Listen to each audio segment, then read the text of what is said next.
आकाशवाणी है। कोविड-19 विशेष कार्यक्रम के अंतर्गत प्रस्तुत है कोरोना वायरस संक्रमण की वर्तमान स्थिति पर चर्चा, जिसे प्रस्तुत कर रहे हैं आकाशवाणी संवाददाता आनंद श्रीवास्तव। इस कार्यक्रम में आमंत्रित स्वास्थ्य विशेषज्ञ हैं national institute of medical science Rajasthan के कुलपति और अध्यक्ष प्रोफेसर डॉक्टर संदीप मिश्रा।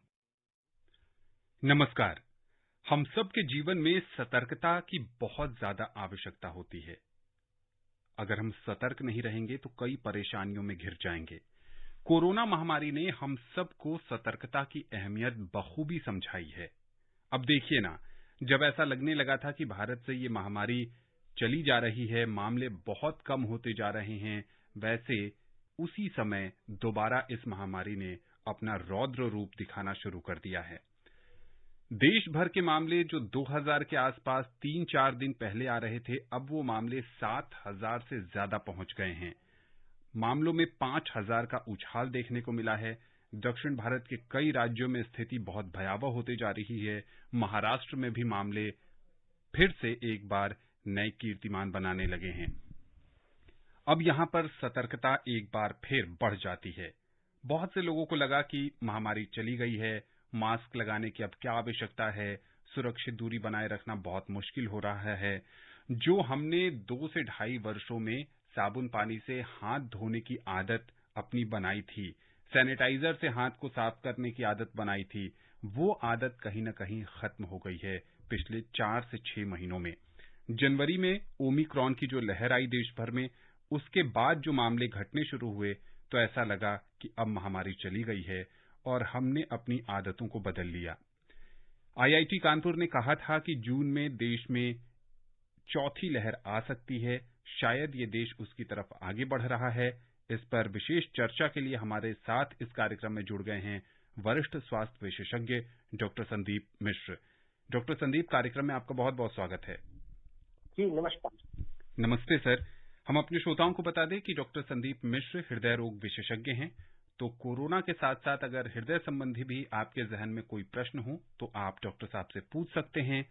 उसके लिए आप हमें फोन करें। हमारा फोन नंबर है 23421764। नंबर एक बार फिर सुन लीजिए, 23421764। अगर आप दिल्ली से बाहर से फोन कर रहे हैं तो दिल्ली का एसटीडी कोड 011 लगाना मत भूलिए। डॉक्टर साहब, कार्यक्रम के शुरू में यही चर्चा कर रहे हैं कि भारत में कोरोना के मामले एक बार फिर बढ़ने लगे हैं।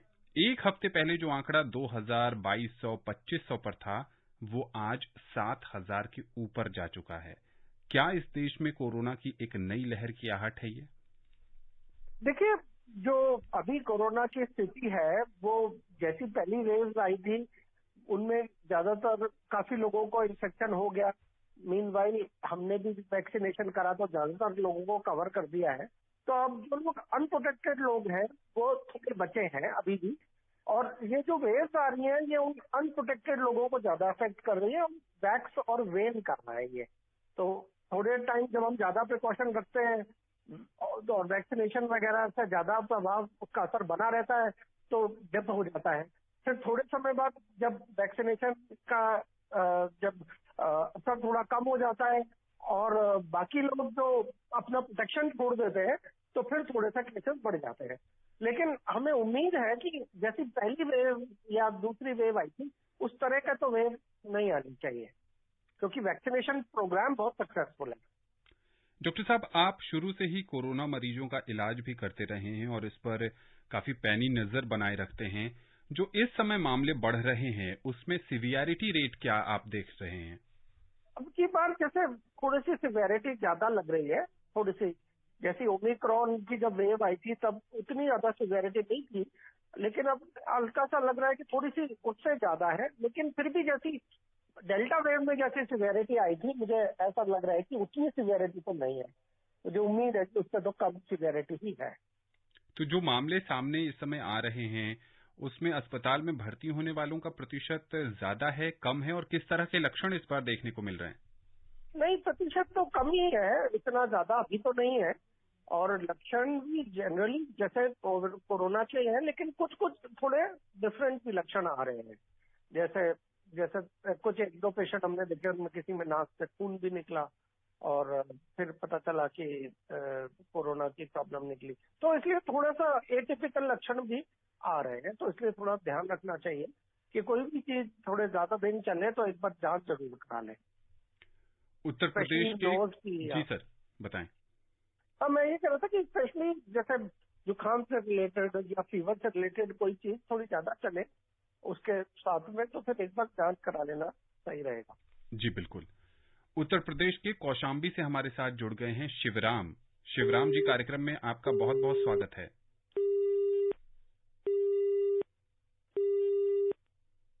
शिवराम जी से हमारा संपर्क तकनीकी कारणों से कट गया है।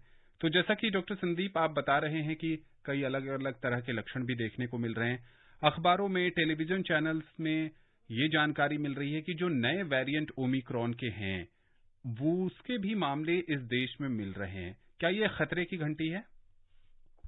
हाँ देखिए, ओमिक्रॉन जो है वो थोड़ा सा माइल्ड वायरस था, तो वो जब हुआ तो लोगों को इन्फेक्ट तो करा, लेकिन उतनी सीरियस प्रॉब्लम नहीं हुई। तो जो अभी वेरिएंट आ रहे हैं वो ओमिक्रॉन के वेरिएंट आ रहे हैं। तो अब जो कोई वेरिएंट आता है तो दो तीन चीज हो सकती है। एक तो ये हो सकता है कि उसकी थोड़ी सिवियरिटी ज्यादा हो, नंबर 1। नंबर 2 ये है कि उसकी इन्फेक्शन की रेट जो है वो पहले से ज्यादा हो, मतलब ज्यादा लोगों को इन्फेक्ट कर ले। और तीसरी चीज ये होती है कि जो वैक्सीन का जो इनसे जो बेनिफिट है वो थोड़ा कम या ज्यादा हो सकता है नए वेरिएंट के साथ में। तो इसलिए जो ओमिक्रॉन है, तो अच्छी बात यह है कि ओमिक्रॉन खुद कोई थोड़ा माइल्ड ही वेरिएंट था, तो अगर ओमिक्रॉन का ही वेरिएंट है जैसा कि पाया जा रहा है, तो फिर शायद अगर होगा भी तो थोड़ा सा ज्यादा वो होगा, माइल्ड से थोड़ा सा ज्यादा हो सकता है, लेकिन उम्मीद यही है कि बहुत सीरियस टाइप की बीमारी तो नहीं करेगा, क्योंकि ओमिक्रॉन वेरिएंट ही है। अब इन्फेक्शन का रेट थोड़ा ज्यादा हो सकता है, तो वो तो बाकी प्रिकॉशंस लेने पड़ेंगे। जी बिल्कुल। उत्तर प्रदेश के कुशीनगर से संगम कुमार जी हमारे साथ जुड़ गए हैं। संगम जी, कार्यक्रम में आपका बहुत बहुत स्वागत है। नमस्कार सर, और डॉक्टर साहब को भी नमस्कार। नमस्ते। नमस्कार। तो डॉक्टर साहब, मेरा आपसे 2 सवाल है। पहला सवाल ये है कि यदि कोई पेशेंट, यदि वो ब्लड प्रेशर से उसका मतलब ब्लड प्रेशर हो, हमेशा से वो ब्लड प्रेशर का मरीज है, तो उसको क्या हम तीसरी डोज जो वैक्सीन का दे सकते हैं? तो 2 डोज तो मैंने दे दिया, तीसरी डोज क्या दे सकते हैं क्या? और ये जो दूसरा सवाल है मेरा, ये कोविशील्ड और कोवैक्सीन में ये 28 दिन और 84 दिन का ये क्यों अंतर है? इसमें क्या अंतर है डॉक्टर? जी डॉक्टर साहब। मेरे को पहला सवाल तो समझ आ गया, जी। जिसका कि मैं जवाब दे देता हूँ कि अगर ब्लड प्रेशर की प्रॉब्लम है जी। और अगर रिक्वायरमेंट है, जैसे एज या और तरह की रिक्वायरमेंट है, तो जो बूस्टर डोज कोरोना वायरस का दिया जा सकता है और जरूरत है। तो इसलिए अगर वो बूस्टर डोज का टाइम आ चुका है तो फिर वो लेना चाहिए। दूसरा सवाल मुझे ठीक से समझ जी, नहीं आया। दूसरा सवाल ये जानना चाहते हैं कि कोवैक्सीन में 28 दिन और कोविशील्ड में 84 दिन का अंतर क्यों है? नहीं देखिए, 2 अलग अलग प्रोसेस है, वो वैक्सीन बनाई गई है। जो कोवैक्सीन है वो डेड वायरस है, उसको पूरी तरह से मतलब उसे खत्म करके जो वायरस के जो प्रोडक्ट्स हैं, जो डेड वायरस के प्रोडक्ट्स हैं, उनको यूज किया जाता है एंटीबॉडी डेवलप करने के लिए।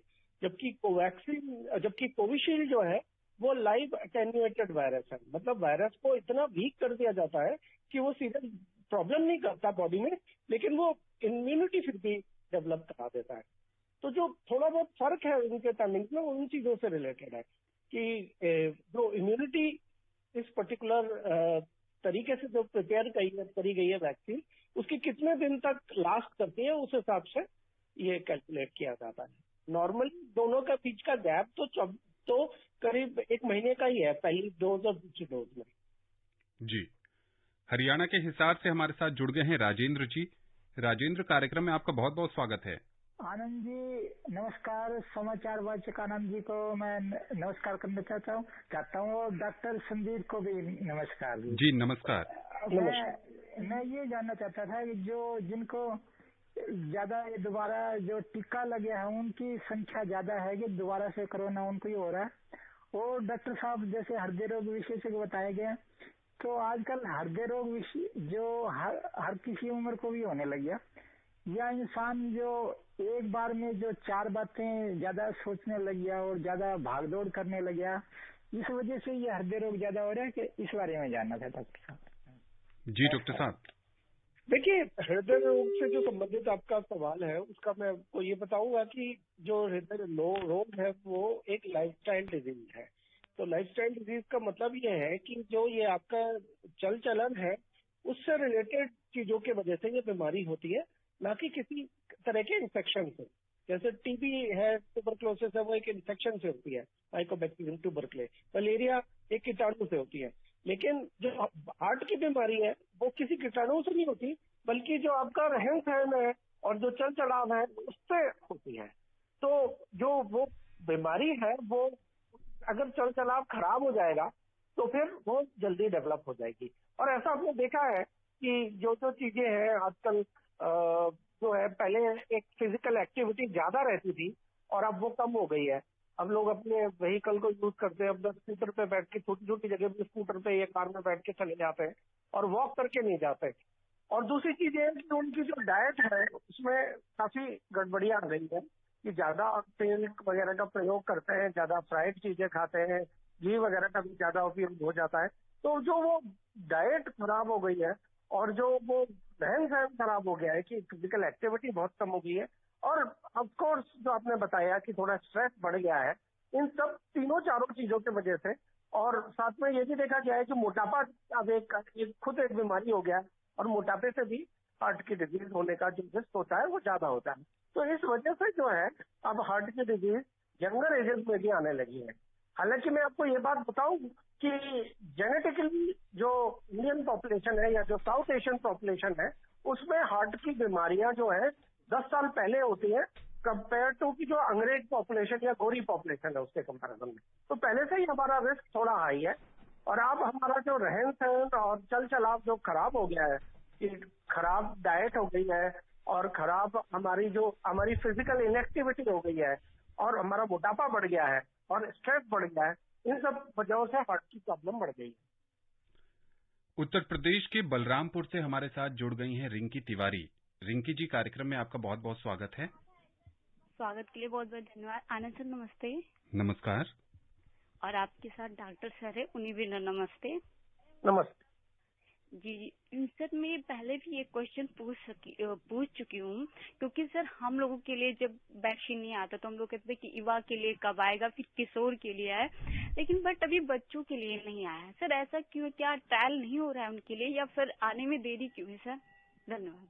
जी डॉक्टर साहब। देखिए, आने में देरी है वो इस वजह से है कि जो पहले वैक्सीन बनाई गई थी वो अडल्ट के लिए बनाई गई थी और अडल्ट पॉपुलेशन में ही उसकी जांच हुई थी। हम कोई भी जो दवाई बनाते हैं या कोई वैक्सीन बनाते हैं तो उसको पहले टेस्ट करते हैं। सबसे पहले जानवरों में टेस्ट करते हैं, जब उधर सक्सेसफुल हो जाता है तो फिर इंसानों में टेस्ट करते हैं। पहले कम नंबर में करते हैं, फिर बड़े इंसान ग्रुप में करते हैं, मतलब बहुत ज्यादा नंबर में करते हैं। और जब उनमें सेफ पाई जाती है तभी कोई नया ट्रीटमेंट या नई वैक्सीन पॉपुलेशन को दी जाती है। अब हुआ ये है कि जो वैक्सीन अवेलेबल थी उनका जो अडल्ट में जांच हो गया है, मतलब जो लोग बड़े लोग हैं उनमें तो जांच हो गया है, उसका रिजल्ट अच्छा निकल गया है, तो इसलिए उनमें वो वैक्सीन इजीली अवेलेबल है। लेकिन बच्चों में जो अभी जो स्टडीज हो रही थी उनका अभी भी पूरी तरह से रिजल्ट नहीं आया है, तो इस वजह से जो है अभी थोड़ा सा डिले हो रहा था। लेकिन अब ज्यादातर रिजल्ट आ गए और अच्छे रिजल्ट आए हैं, तो हमें उम्मीद है कि बहुत जल्द ही बच्चों की वैक्सीन भी आ जाएगी। जी हाँ, बिल्कुल, बच्चों की वैक्सीन पर काम चल रहा है और भारत ने इस दिशा में कई प्रगति की है और सकारात्मक परिणाम जल्द आने की उम्मीद है। जिस आयु वर्ग के लिए टीका उपलब्ध है उन सभी से निवेदन है कि अगर आपने अब तक कोविड टीके की डोज नहीं ली है तो जरूर लीजिए। अगर आपने ले ली है और प्रिकॉशन डोज का समय आ गया है तो आप जरूर जाकर लीजिए। इस बीच उत्तर प्रदेश के बड़ौद से हमारे नियमित श्रोता जुड़ गए हैं, महेश शर्मा। महेश जी, कार्यक्रम में आपका बहुत बहुत स्वागत है। नमस्कार जी। नमस्ते। मैं डॉक्टर साहब को भी नमस्कार बोलता हूँ। नमस्कार। और मैं आज जानना चाहता हूँ जी कि जो है कोरोना का उतराव चढ़ाव क्यों हो रहा है, क्या हमारी लापरवाही है इसमें या सुरक्षा कम है, बताने की कृपा करें। जी डॉक्टर साहब। बेशक हमारी लापरवाही है। जब केसेस कम होते हैं तो लोगों को ये ऐसा फील होने लगता है कि बीमारी खत्म हो गई और सारे प्रिकॉशन छोड़ देते हैं। जिसमें कि मास्क लगाना है, सोशल डिस्टेंसिंग है, हाथ की सफाई रखना है, सब भूल जाते हैं और फिर से अपने सोचते हैं कि अब बिल्कुल वैसे ही पुराने जैसे नॉर्मल आ गए। और फिर जब केसेस बढ़ते हैं तो फिर प्रिकॉशन वापस लेने लगते हैं। तो एक तो मेन वजह यही है। दूसरा जो वजह है वो ये बताता है कि जो सशक्त है या जो रिस्क पर है, अगर उनका बढ़ता है तो फिर बीमारी थोड़ी ज्यादा लगता है। जो नंबर सकता है जब या तो ऐसी पॉपुलेशन आ जाए जिसकी वैक्सीनेशन नहीं मिला है या जिनका वैक्सीनेशन का असर कम हो गया है और उनको बूस्टर की जरूरत है लेकिन उन्होंने बूस्टर नहीं किया, तो इस वजह से जो है उनमें जो प्रोटेक्शन है वो कम हो गया है लेकिन बूस्टर डोज अभी ले नहीं पाए हैं, तो उन लोगों को भी फिर होने का रिस्क बढ़ जाता है। तो इस वजह से जब ऐसे लोग बढ़ते हैं तो नंबर बढ़ जाता है और जब प्रिकॉशन छूटते हैं तो नंबर बढ़ जाता है। जब वापस हम लोग प्रिकॉशन लेने लगते हैं तो नंबर थोड़ा कम हो जाता है। तो ये इसमें उतार चढ़ाव आपको दिखाई देता है। जी हाँ, बिल्कुल। इस तरह के कारणों से ही कोरोना के मामले कभी कभी बेतहाशा बढ़ने लगते हैं और कभी कभी हमें ऐसा लगता है कि मामले बहुत स्थिर हो गए हैं, क्योंकि उस समय हमारी सावधानी बढ़ जाती है और फिर वैक्सीनेशन की रफ्तार में भी तेजी आ जाती है। राजधानी दिल्ली से धर्मवीर जी हमारे साथ जुड़ गए हैं। कार्यक्रम में आपका बहुत बहुत स्वागत है। अमित जी नमस्कार। नमस्ते। मैं धर्मवीर गांधीनगर दिल्ली से बोल रहा हूँ। जी डॉक्टर साहब नमस्कार। नमस्कार। डॉक्टर साहब मुझे 2 बातें पूछनी है और दोनों ही हार्ट के की है। डॉक्टर साहब ये हार्ट फेल और हार्ट अटैक में क्या अंतर है? और दूसरा एक सवाल है, एक पेशेंट को बीपी था तो उसका अचानक ही हार्ट की नस गई, वो काफी दूसरे चेकअप के बाद ही मालूम पड़ा, पहले डॉक्टर समझ नहीं पाई इसका क्या हुआ, तो उनको 2 स्टंट डले। क्या ये नॉर्मली 2 स्टंट ही चलते हैं या ये नस फटने के कारण से 2 स्टंट डले? कृपया दोनों बातें बताएं। देखिए, पहली बात जो आपने पूछी है कि हार्ट अटैक और हार्ट फेल में क्या फर्क है। तो हार्ट अटैक जो है एक इमीडिएट चीज है या इमरजेंसी है जिसमें कि हार्ट की, देखिए मजेदार बात यह है कि हार्ट सारा ब्लड उसके अंदर होता है और हार्ट उसको पंप करता है पूरे शरीर में, लेकिन मजेदार बात यह है कि हार्ट उस ब्लड को अपने लिए नहीं यूज कर सकता और अपने लिए उसको स्पेशल मिलना चाहिए जिसको कि हम कहते हैं कोरोनरी आर्टरी। तो जो हार्ट का जो पूरा न्यूट्रिशन है वो कोरोनरी आर्टरी से होता है और उसके अंदर जो ब्लड भरा पड़ा है वो यूज नहीं कर सकता है उसको। तो जब वो नसें जो हार्ट को सप्लाई करती है अगर उसमें ब्लॉक आ जाता है सडन और ब्लॉक हो जाता है तो उसको कहते हैं हार्ट अटैक। अब हार्ट अटैक होने से या किसी और वजह से नतीजा ये हो सकता है कि हार्ट की मांसपेशी को ब्लड नहीं जाता तो वो जो होती है कमजोर हो जाती है, बाद में डेड भी हो जाती है। तो जब ज्यादा मांसपेशी कमजोर या डेड हो जाती है तो हार्ट अपना काम पंप जैसा नहीं कर पाता। तो over a period of time क्या होता है कि हार्ट जो होता है क्योंकि अपना काम नहीं कर पाता तो हार्ट फेल हो जाता है। उस चीज को कहते हैं हार्ट फेल। तो वो ज्यादातर एक जैसा मैंने बताया थोड़ी क्रॉनिक चीज है, मतलब लंबे समय में डेवलप होती है हार्ट फेलियर। हालांकि वो इमीडिएट भी डेवलप हो सकती है अगर बहुत बड़ा हार्ट अटैक हो जाए, लेकिन हार्ट अटैक है नस का ब्लॉकेज और हार्ट फेल है जो हार्ट की मांसपेशी है जो उसका काम है पंप करना, वो अगर किसी वजह से ना कर पाए। तो ये तो हो गया डिफरेंस, आप मेरे हिसाब से समझ गए। दूसरा सवाल जो था आपका कि कोई प्रोसीजर के लिए ले गए ब्लड प्रेशर की वजह से और प्रोसीजर करते टाइम एक स्टेंट डाला लेकिन नस फट गई तो 2 स्टेंट डालने पड़े। तो देखिए जो भी एंजियोप्लास्टी जो होती है या कोई और बाईपास सर्जरी भी होती है, ये सारी चीजें इसमें होती है कि इनमें चांसेस ज्यादा होता है कि इम्प्रूवमेंट हो जाए, लेकिन थोड़े बहुत रिस्क इन प्रोसीजर्स में भी होते हैं। और कोई तरह का ये भी हो सकता है जैसे कि नस में फटने का रिस्क होता है, नस जो है वो सडनली ब्लॉक होने का भी रिस्क होता है और भी कई तरह के रिस्क होते हैं। तो ये नॉन रिस्क है जो भी प्रोसीजर पे है। और अगर ऐसी कोई प्रॉब्लम या कॉम्प्लिकेशन डेवलप भी होती है तो उनको इजीली मैनेज किया जा सकता है थोड़े से, और जैसे स्टेंट डाल के आपके केस में मैनेज हो गया। ये मैं कहूँगा कि नॉन कॉम्प्लिकेशन है और प्रॉपर उसका मैनेजमेंट हो गया तो जान बच गई। अगर इसका प्रॉपर मैनेजमेंट नहीं हो पाता तो जान का भी लाले पड़ सकता था। जी। उत्तर प्रदेश की राजधानी लखनऊ से मोहम्मद आरिफ हमारे साथ जुड़ गए हैं। आरिफ जी, कार्यक्रम में आपका बहुत बहुत स्वागत है। जी शुक्रिया सर, बहुत बहुत शुक्रिया। सर, आपका प्रोग्राम हम लोगों के लिए बहुत ही ज्यादा अच्छा लगता है। इसमें तरह तरह के डॉक्टर साहब आते हैं, हमको जानकारियां बढ़ती हैं। हम आज बहुत एक नॉर्मल सा प्रश्न पूछते हैं डॉक्टर साहब से कि हर एक बीमारी से, परेशानी से हम लोगों को मतलब हिफाजत रहे, महफूज रहें। तो इसके लिए हमको अपने जीवन में कौन कौन सी बातों का ध्यान रखना चाहिए ताकि जो है बीमारी हम लोगों को पकड़ ही ना पाए, कि ताकि ये डॉक्टर साहब की जरूरत पड़े कभी भविष्य में। जी डॉक्टर साहब। ये बड़ा अच्छा सवाल है। देखिए, दो तरह की प्रॉब्लम होती है जो कि रिलेटेड होती है। एक होती है जो कि किसी कीटाणु की वजह से होती है, और कीटाणु जो आते हैं वो 3 जगह से आ सकते हैं। या तो हवा से आ सकते हैं, जैसे कि कोविड में आते हैं, या फिर जो है आप खान पान लेते हैं, मतलब जो है डाइट रिलेटेड या फूड रिलेटेड हो सकते हैं, या पेट से संबंधित इन्फेक्शन होने का रिस्क होता है। और तीसरा जो तरह का इन्फेक्शन या प्रॉब्लम होती है वो है किसी कीड़े के काटने से हो सकती है। मच्छर हो सकता है या कोई और कीड़ा भी हो सकता है। तो इन 3 तरफ से ही जो है इन्फेक्शन बीमारी आती है। तो अगर आप इन तीनों चीजों में प्रिकॉशन रखें, जैसे कि कोविड में हम रखते हैं ये छींकने का और मास्क वगैरह लगा के रखते हैं, ऐसे ही अगर हम खाना जो भी खाएं उसको प्रॉपरली उसको हीट करके और प्रॉपरली धो के साफ करके खाएं। और बाकी ये है कि मच्छर या जो और ऐसी चीजें हैं जो उनसे अपना बचाव करें, तो इन्फेक्शियस बीमारियां तो नहीं होंगी। अब दूसरी तरह की जो बीमारी होती है उनको हम कहते हैं लाइफस्टाइल बीमारी, जिसमें कि अपनी कैसी रहन सहन है, चल चलाव है, उस पर बीमारियां हो सकती हैं। वो बीमारी हो सकती है हार्ट की बीमारी हो सकती है, ब्रेन की बीमारी हो सकती है, स्ट्रोक हो सकती है, डायबिटीज हो सकती है, इवन कैंसर हो सकती है। तो इनका जो निवारण है वो प्रॉपर डाइट चाहिए कि आप प्रॉपर डाइट खाएं, जिसमें कि आप ध्यान रखिए कि जो ज्यादा तली हुई चीजें ना हो, बहुत ज्यादा शुगर या कार्बोहाइड्रेट ना हो, नंबर 1। नंबर 2, रेगुलर एक्सरसाइज करते रहे ताकि वेट ना बढ़े और आपकी एक्टिविटी बनी रहे। ये बाकी अगर ब्लड प्रेशर की बीमारी है तो उसे कंट्रोल करें, शुगर है तो उसको का ट्रीटमेंट करें प्रॉपर, और स्मोकिंग बिल्कुल ना करें, किसी भी हालत में ना करें। और ये सब चीजों का अगर आप, और स्ट्रेस कम करें, अगर इन सब चीजों का ध्यान रखें तो फिर सारी तरह की लाइफस्टाइल बीमारियां जो है काफी कम हो जाएंगी।